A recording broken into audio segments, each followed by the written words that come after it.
Let me ask you about the planned debates in August and September. If Fox and CNN proceed with only including the top 10 in the main debate, and you're not in that top 10, would you participate in what's called the Kiddie table debate or the other debate? And what could you get out of it?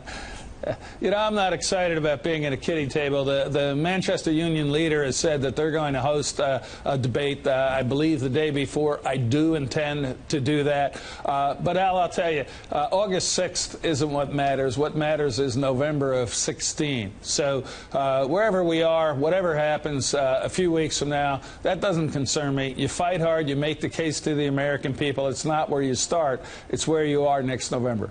Governor, you're in. Would you go in that second debate? I'm sorry, no, Mark. You go ahead. Go ahead, Al. No, go ahead. I was just going to say, would you be in that second debate, though? Al, if I have the opportunity to debate with all the candidates or the top candidates, I'll be there. I would hope to have that opportunity. As Mark pointed out, you know, I got elected 3 times in one of the bluest states in America. I governed that state successfully and left it in its best financial position, its best economic and lowest unemployment ever. So I'm proud to talk about that record and my vision for America, and hope I have the opportunity. Governor, I want to move to your day in Iowa, but just to clarify, you'd only participate in the debate with the top 10 candidates? You wouldn't participate in the other debate? You know, let's wait and see. I haven't been approached about that. We'll see exactly how it's structured. I'm not inclined to doing that, but I don't want to rule it out. Okay. In Iowa, when you talk to voters today and when you've been there, what are the top 3 issues that voters bring up to you? Well, because of Donald Trump, people are talking about immigration quite a bit.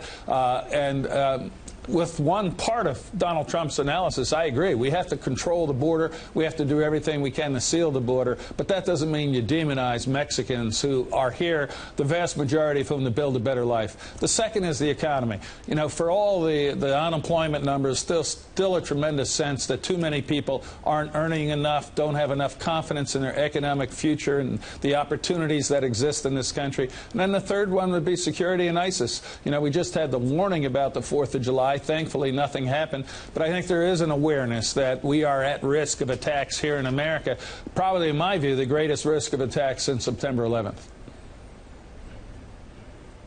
Mark, I'll go. Governor, I'll ask you, what did you think of Jeb Bush's financial numbers today?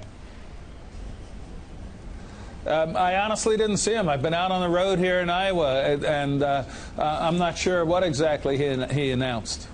$114 million with Super PAC and the campaign. Well, I'm not surprised. From the beginning, we all knew that he was going to have the organization, he was going to have the finances and the resources. That's fine. Let's see what happens between now and next November. Governor, as we go forward here in this big field, it's obviously unpredictable. Is there in this race a chance for somebody like you to go from towards the back of the pack to the top?